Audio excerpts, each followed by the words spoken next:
한양을 지키는 도성, 사대문과 사소문, 백성들의 생활터전 변천사, 흥인지문.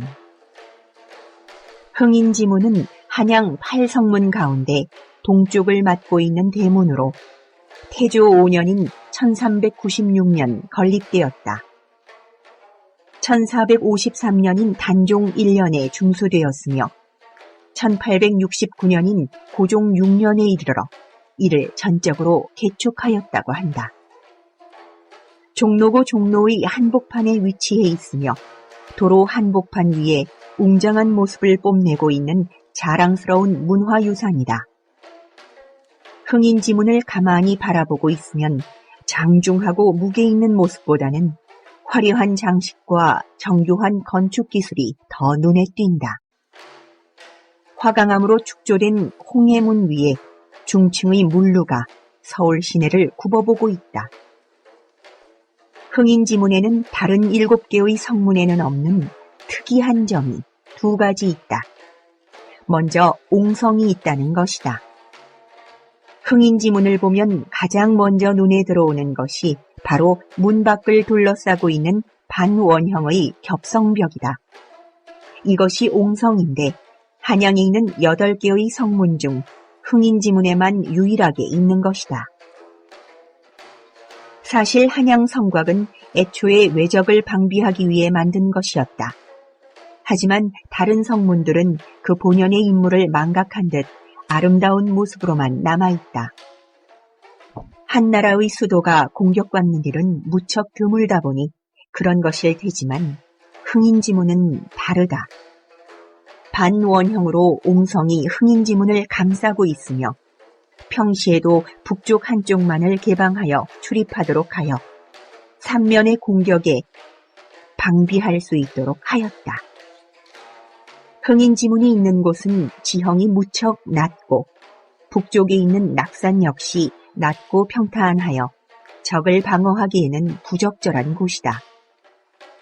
이런 지형적 한계를 극복하고자 옹성을 두른 것이라고 할 수 있다. 흥인지문의 또 다른 특징은 바로 이름이다. 한양에 있는 8개의 성문 중 흥인지문만 4글자이다. 사실 흥인지문의 원래 이름은 흥인문이었다. 하지만 이름을 흥인문으로 붙인 후 시간이 지날수록 동쪽으로 들어오는 외침이 많았다. 임진왜란도 그렇고 한양에 외침이 있을 때면 기이하게도 언제나 흥인문을 통하는 것이었다. 가뜩이나 지형적 한계 때문에 방비가 쉽지 않은 흥인문이었기에 선조들이 꾀를 내었다. 바로 지자를 추가한 것이다. 지는 풍수상에서 용이 오는 모습, 즉 산맥의 모양을 나타내는 문자이다. 산을 쌓는 대신에 지자를 이용한 것이다.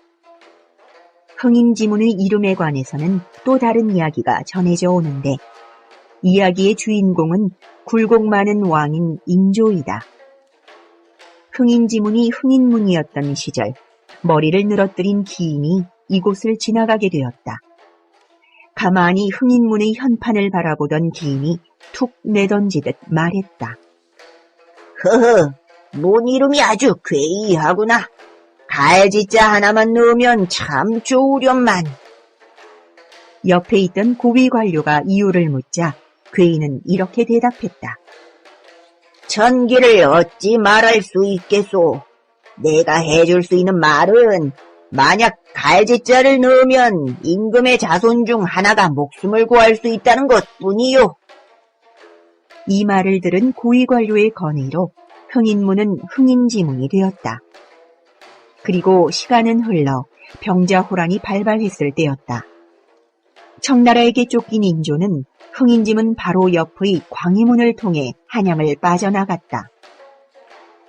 뒤를 쫓아온 청나라 장군 용골대는 지도에 표시되어 있는 흥인문을 찾으려 했다.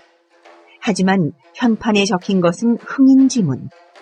다시 흥인문을 찾으러 말머리를 돌린 사이 인조는 남한산성으로 피난 갈 수 있었던 것이다.